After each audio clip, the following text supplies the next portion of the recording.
본문은 예수님께서 나사로 집에 가셨을 때 일어난 사건을 우리에게 소개해주고 있습니다. 예수님은 이 삼남매 집을 굉장히 사랑하셨습니다. 그래서 늘 이 집에서 쉬시고 주무시기도 하셨습니다. 오늘도 예수님께서 이 집에 들리셨는데 마르다라 하는 나사로의 누이 동생은 음식을 많이 만들어서 예수님의 일행을 대접을 했습니다.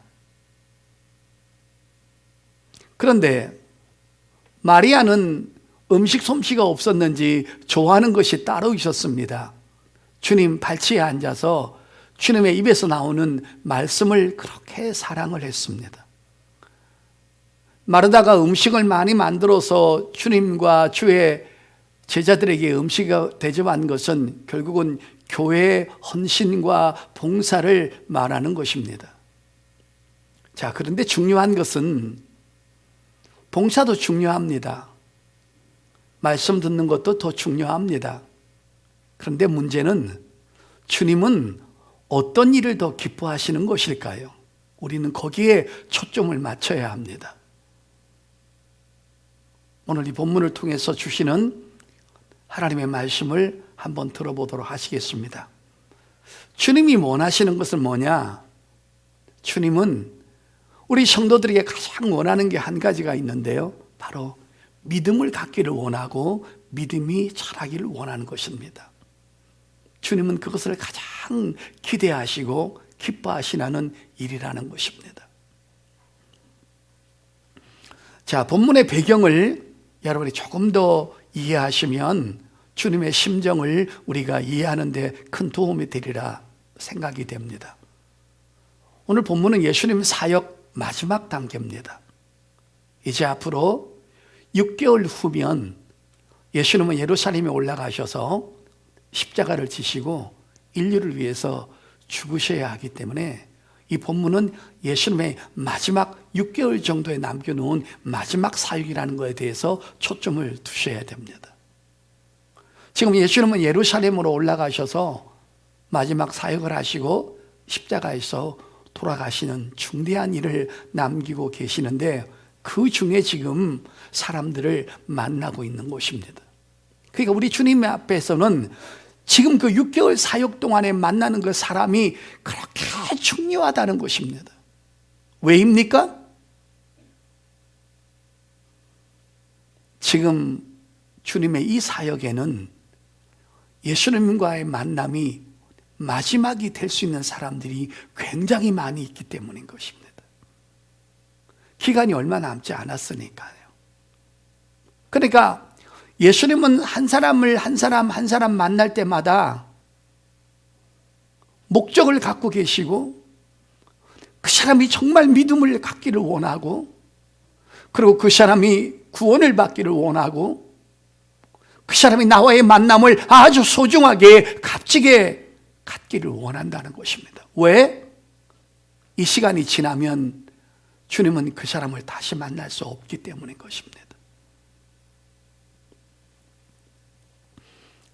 주님이 오늘 어떠한 사람을 만났는데 그 사람과의 만남이 이것이 마지막이었다면, 이것이 마지막이라면 주님은 그 사람한테 무엇을 원하시겠습니까? 헌금을 원하시겠습니까? 죽도록 봉사하는 것을 원하시겠습니까? 죽도록 전도하는 것을 원하시겠습니까? 아닐 것입니다. 다른 믿음을 가지고 다른 주님을 바라보고 하나님과의 바른 관계를 갖기를 원하셨을 것입니다. 봉사는 얼마든지 나중에 할 수 있기 때문인 것입니다.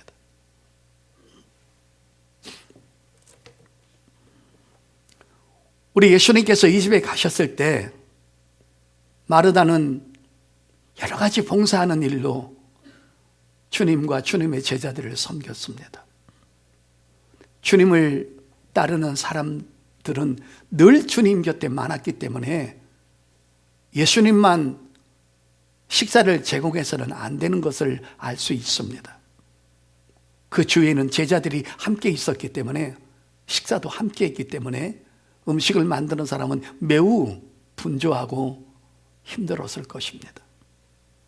근데 마리아는 그 봉사를 다 중단하고 예수님 발치에 앉아서 주께서 하시는 말씀에 눈을 동그랗게 뜨고 마음 문을 열고 인격을 열고, 주님, 내게 말씀을 더 해주세요.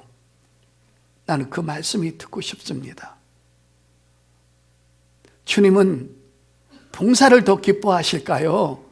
주께서 입에서 나오는 말씀을 듣는 것을 더 기뻐하실까요? 주님의 결론은 이거였습니다. 42절 보겠습니다. 몇 가지만 하든지 혹은 한 가지만이라도 족하니라. 마리아는 이 좋은 편을 택하였으니 빼앗기지 아니하리라 하시니라. 그래서 우리가는 이 좋은 편을 택했다 그랬습니다. 뭡니까? 가장 소중한 일, 가치 있는 일은 주의 말씀을 경청하는 거라는 것입니다.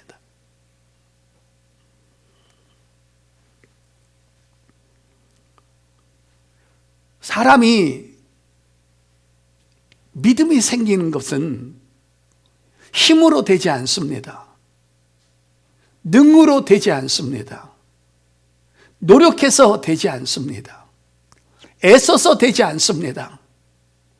주께서 원하시는 것은 우리가 바른 믿음을 갖기를 원하고 그 믿음이 성장하기를 원하는데, 인간의 노력으로 믿음이 되는 것이 아니라 믿음은 하나님이 주시는 선물이라는 것입니다. 그러면 믿음은 도대체 어떻게 생겨나는 것일까요? 믿음은 어떻게 형성되는 것일까요? 믿음은 어떻게 해서 하나님의 그 아름다운 선물이 내게 도달하는 것일까요? 믿음이 생기는 방법은 딱 한 가지뿐인 것입니다. 성경 보겠습니다. 로마서 10장 17절입니다. 이것이 믿음이 생기는 방법입니다. 그러므로 믿음은 들음에서 나며 들음은 그리스도의 말씀으로 말미암느니라. 아멘.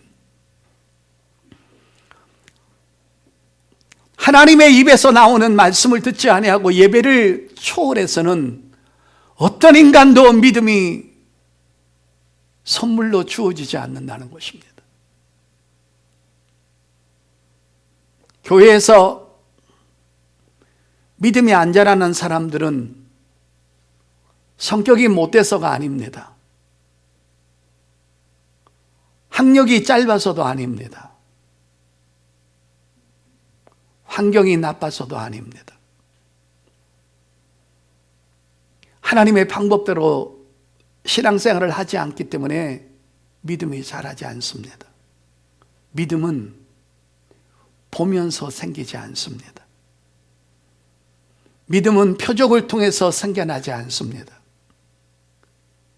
믿음은 꿈속에서 환상을 통해서 믿음이 운반되지 않습니다. 죽었던 사람이 살아남을 통해서 그 사람에게 바른 믿음이 형성되지 않습니다. 믿음은 딱 한 가지 방법으로 믿음은 들음에서 나는데, 그 믿음의 하나님의 말씀을 가만히 경청하고 마음 문을 열고 정신을 차리고 듣고 계시면 그 가운데서 누가 역사하냐면 하나님의 성령이 역사합니다. 성령께서 그 말씀을 그대로 싸서 내 영혼에 툭툭 던집니다. 내 마음에 던집니다. 이것은 진리니라. 이것은 참이니라. 이것은 생명이라. 이것은 빛이니라.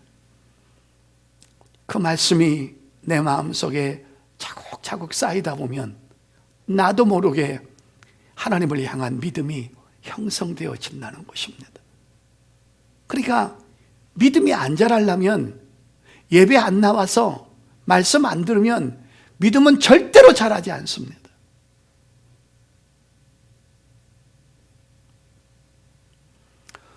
신앙생활에서 가장 중요한 것이 무엇입니까? 하나님의 뜻을 발견하는 것입니다. 그리고 하나님의 뜻을 발견했다면 하나님의 뜻대로 사는 것입니다. 그러면 거기에 생명이 있고 열매가 있고 하나님의 은혜가 있고 축복이 있고 회복이 있고 평강이 있습니다.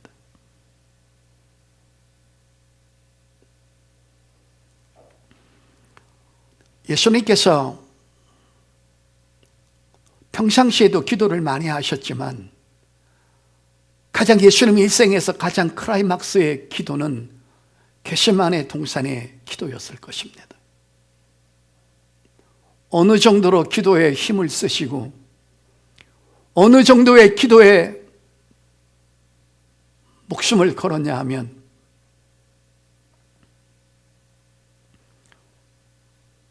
땀방울이 나와야 할 그 혈관의 속에서 피가 섞여 나올 정도로 하나님 앞에 기도를 했습니다. 무슨 기도였습니까? 내게 능력을 더 주십시오. 내가 더 큰 권세를 가질 수 있도록 도와주십시오. 내가 더 유명해질 수 있도록 능력을 부어주십시오라는 기도가 아니었습니다. 땀방울이 나와야 할 그 못의 혈관이 터지면서 거기서 피가 터지면서까지 기도했던 내용은 바로 이것이었습니다. 아버지여, 내 뜻대로 되지 않기를 원하고 아버지의 뜻대로 되기를 원하나이다. 아버지의 뜻대로 되어지는 삶을 살도록 하기 위해서 기도하신 것을 볼 수 있습니다. 신앙생활은 하나님의 뜻을 발견하고 하나님의 뜻대로 믿음을 가지고 하나님의 뜻대로 하나님을 섬기는 것이 우리의 신앙생활이라는 것을 믿으시기를 바랍니다. 자, 그러면 하나님께서 오늘 말씀을 전하는 주의 종을 통해서 또 여러분에게, 장로님에게, 권사님에게, 안십사님에게, 성도들에게 원하는 하나님의 뜻은 도대체 무엇일까요? 그 큰 그림을 하나 알아보도록 하겠습니다. 구약성경 호세아서 6장 3절을 보겠습니다. 하나님이 우리 인류에게 원하는 뜻이 있습니다. 그러므로 우리가 여호와를 알자. 힘써 여호와를 알자. 그의 나타나심은 새벽빛같이 어김없나니 비와 같이 땅을 적시는 늦은 비와 같이 우리에게 임하시리라 하니라. 여기서 보니까 하나님이 온 하나님을 섬기는 백성에게 원하시는 가장 큰 뜻은 여호와를 힘써 알라는 것입니다.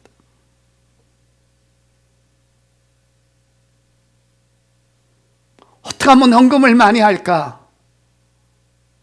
어떻게 하면 봉사를 많이 할까? 어떻게 하면 전도를 많이 할까? 어떻게 하면 죄를 끊을까? 라는 문제보다 더 중요한 것은 하나님에 대해서, 하나님이 어떤 분이신지, 하나님이 우리에게 무엇을 원하시는지, 우리가 어떤 삶을 사는 것을 원하시는지 그거를 알라는 것입니다. 하나님의 뜻을 알아야 우리가 그 뜻대로 살 수 있고 그 뜻대로 사는 것이 믿음대로 사는 것입니다. 하나님을 아는 만큼 하나님을 의지할 수 있습니다. 하나님을 의지한 만큼 그분한테 도움을 받을 수 있고 그분에게 도움을 받을 때마다 내 삶이 형통해지는 것입니다.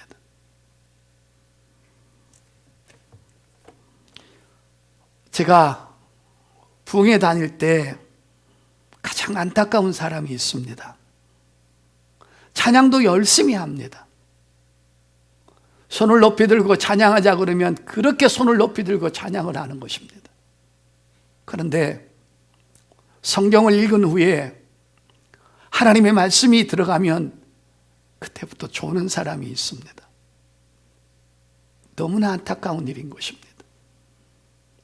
하나님 앞에 찬양하는 일도 중요합니다. 운전하는 일도 중요하고 성가대하는 일도 중요하고 다 중요하죠. 그러나 하나님은 하나님 입에서 나오는 하나님의 음성에 귀를 기울이고 그 말씀에 경청하는 사람을 매우 기뻐하신다는 것을 믿으시기를 바랍니다. 성도 여러분,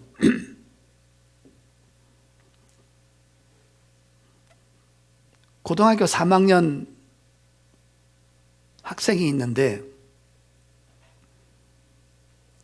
본인도 초조하고 부모도 초조합니다.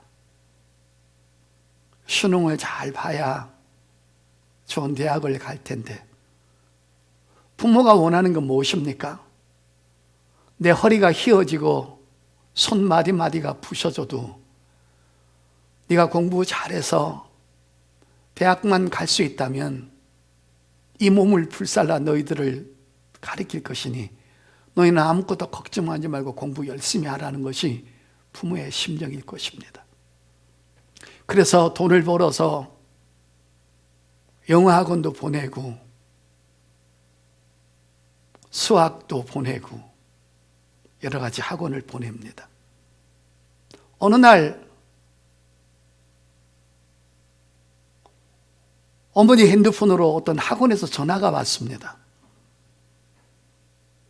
아무개 어머니 되시죠? 네. 집에 무슨 일 있습니까? 아니요. 근데 아무개가 지금 5일 동안 학원에 나오지 않았습니다. 엄마는 깜짝 놀란 것입니다. 아이가 학원에 간다고 가는데 학원에 안 나온 것입니다. 그래서 학원에서 전화가 왔습니다. 저녁에 아이가 돌아옵니다. 너 오늘 학원 갔었냐? 네, 엄마 갔다 왔죠. 그래? 그런데 오늘 학원에서 전화 왔네. 네가 5일째 학원에 안 나왔다고? 거짓말이 뽀록이 났습니다. 왜 학원을 안 갔냐고 자초지종을 물었더니만 이 아이가 이렇게 말을 합니다. 엄마, 일주일 후면 엄마 생신인데 엄마한테 좀 선물을 좀 사다 드리려고, 엄마 기쁘게 하려고 내가 아르바이트를 했어요. 그래서 돈을 조금 모았는데 엄마 생일날 선물 드리려고 학원 안 갔어요. 그 아이는 부모를 위한 아름다운 마음이었죠. 그러나 부모 마음은 뭘 기쁘게 하는 것입니까? 생일 선물입니까? 아니면 공부를 열심히 하는 것입니까? 여기에 차이가 있는 것입니다. 내가 하는 방법이 아무리 아름답고 아무리 기특한 생각이라 할지라도 여러분 그 마음이 얼마나 아름답습니까?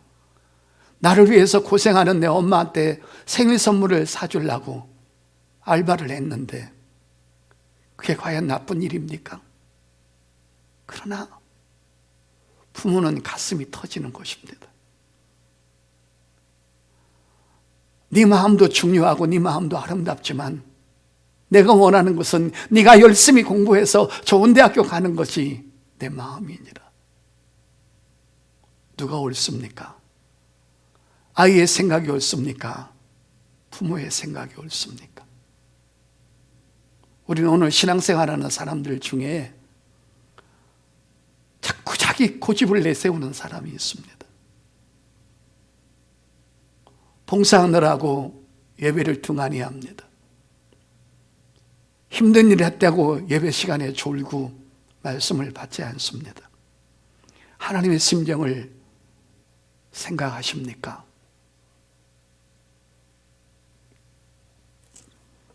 예배가 뭡니까? 하나님의 잔치입니다. 많은 선물들과 많은 회복들과 많은 치료함과 많은 도움과 우리에게 필요한 것들을 마음껏 갖다 놓고 말씀 속에서 가져가라는 것입니다. 성도 여러분, 하나님은 예수님을 통하여서 나를 신부로 선택했습니다. 나를 신부로 선택했지 노예로 선택하지 않았습니다.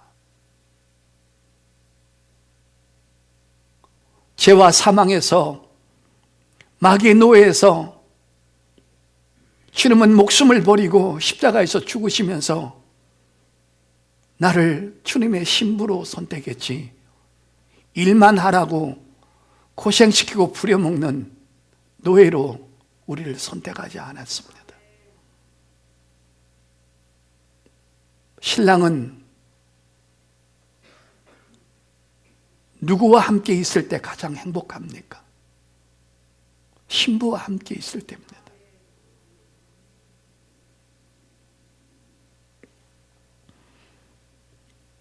하나님은 우리에게 믿음을 갖기를 원합니다. 우리에게 가장 큰 재산은 믿음입니다.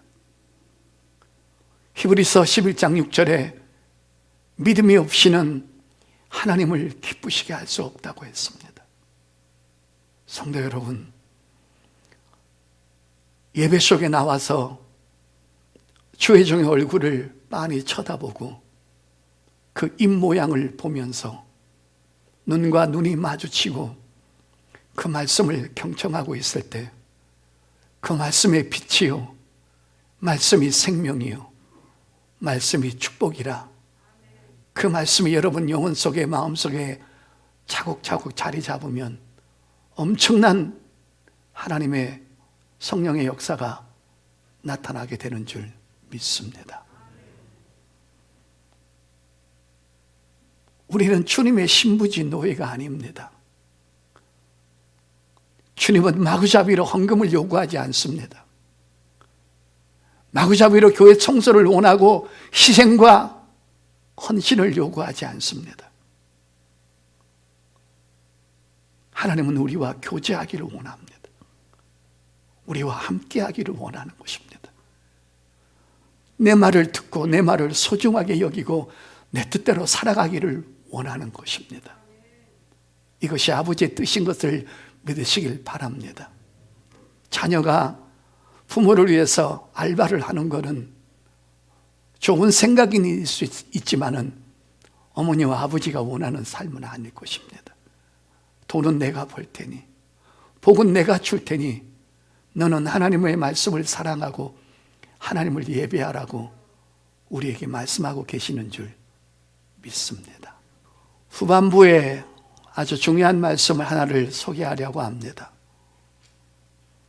마귀가 노리는 사람이 누구일까요? 시험에 자주 들리고 믿음에 흔들리고 세상 것을 너무 좋아하고 하나님과 멀어지게 하는 그 마귀가 타겟으로 여기는 사람은 어떤 사람일까요? 마태복음 12장을 열겠습니다. 자, 마태복음 12장 43절부터 45절까지 보겠습니다. 더러운 귀신이 사람에게 나갔을 때 물 없는 곳으로 다니며 쉬기를 구하되 쉴 곳을 얻지 못하고 이에 이르되 내가 나온 내 집으로 돌아가리라 하고 와 보니 그 집이 비었고 청소되고 수리되었거늘 이에 가서 저보다 더 악한 귀신 7을 데리고 들어가서 거하니 그 사람이 나중 형편이 전보다 더욱 심하게 되느니라. 이 악한 세대가 또한 이렇게 되느니라. 자, 여러분 저 보시길 바랍니다. 우리 마음 속에, 우리 인격 속에 말씀을 비워두면, 하나님의 은혜를 비워두면, 성령께서 역사할 수 있는 그런 일들을 비워두면, 내 마음이 비워두고 있으면 악한 영이 거기 들어온다는 것입니다. 우리 인격은, 우리 마음은 무엇인가로 채워져야 된다는 것입니다. 거기 사랑으로 채워지든지, 은혜로 채워지든지, 믿음으로 채워지든지, 성령의 역사로 채워지든지, 아니면 하나님의 말씀으로 충분히 채워져 있으면 악한 영이 빙빙빙 돌아다니다가 우리한테 왔는데 들어갈 곳이 없는 것입니다. 너무 성령 충만한 것입니다. 그런데 아무것도 채워지지 않는 것입니다. 그냥 텅 비어 있는 빈 방이라는 것입니다.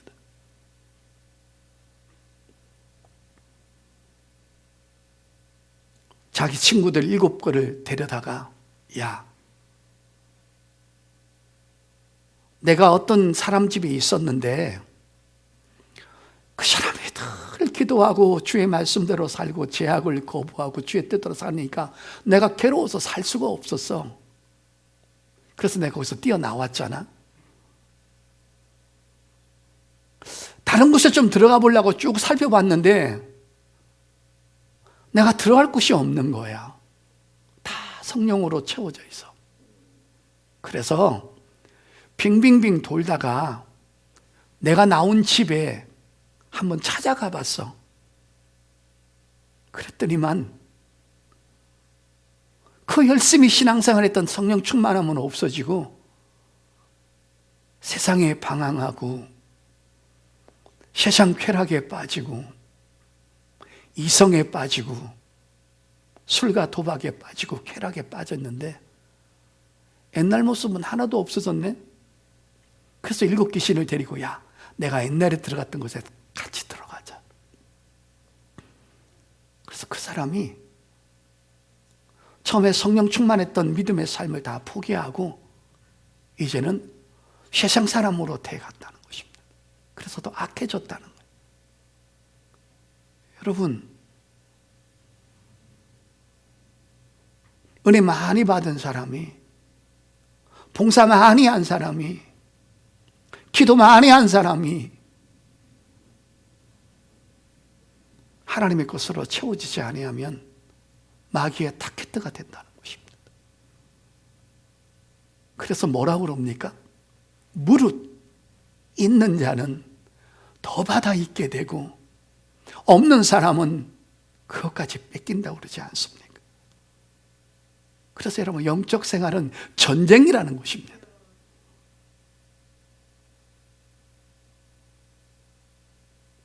내가 눈을 뜨는 순간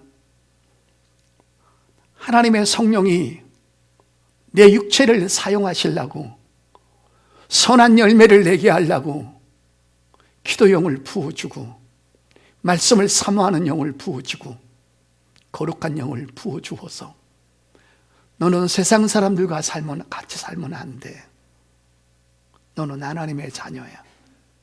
너는 빛의 자녀야. 넌 어둠에 있으면 안 돼. 선한 마음을 계속 나한테 채우십니다. 마귀는 또 나를 찾아옵니다. 조금은 타락해도 돼. 하나님은 사랑이셔. 이 정도의 죄는 용납하셔. 그러다가 타락하면 억압합니다. 하나님은 공의로우신 분이야. 너는 하나님 앞에 징계받을 거야. 네 기도는 받지 않아. 유혹의 단계에서 죄를 짓고 나면 억압의 단계와 정죄의 단계로서 나를 파괴시킵니다.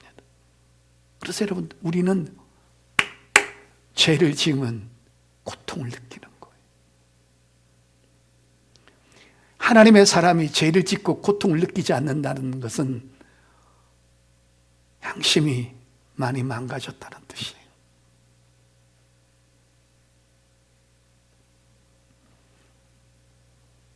권투 선수가 상대방을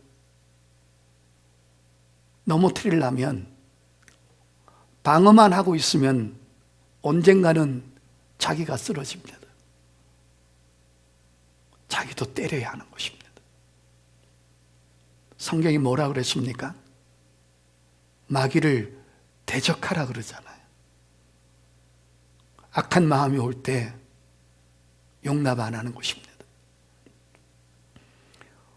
더럽고 추한 생각이 밀려올 때 그걸 파괴시키는 것입니다. 뭘로요? 성령의 능력으로, 믿음으로, 말씀으로.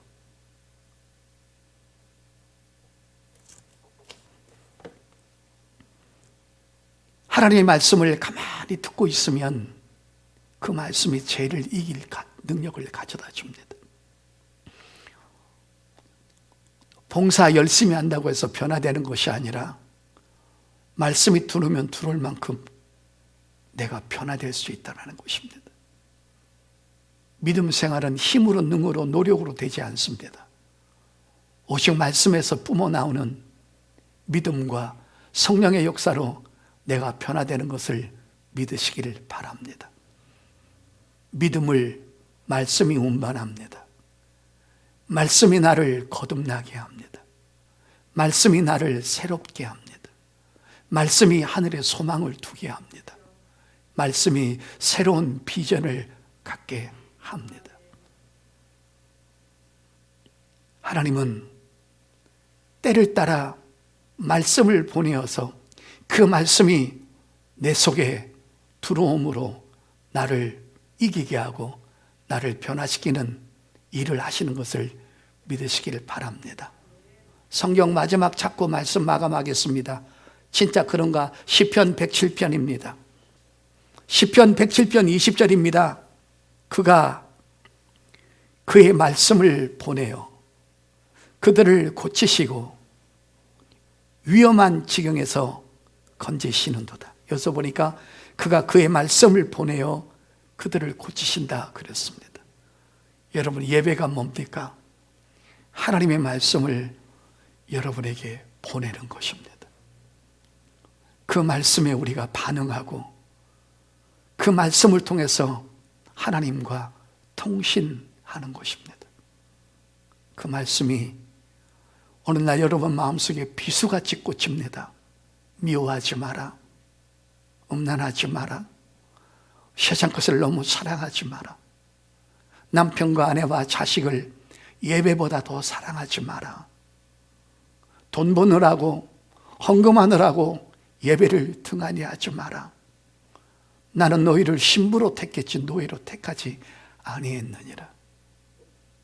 사랑하는 성도 여러분, 죄에 있다가도 말씀 한마디가 나를 살리는 것을 믿으시길 바랍니다. 우리 인생의 가장 중요한 건 말씀이고 말씀을 통해서 은혜 받는 것이고 은혜 받고 믿음을 가져서 하나님의 뜻대로 살아가는 것입니다. 학생이 돈을 벌어서 선물을 주는 것이 아니라 부모에게 그 마음을 알고 열심히 공부하는 것입니다. 이 시간 이후로 모든 예배를 사랑하시고 말씀을 통해서 주시는 하나님의 은혜를 받아 믿음이 무럭무럭 자라서 하나님의 뜻대로 움직이는 저와 여러분 될 수 있기를 예수 이름으로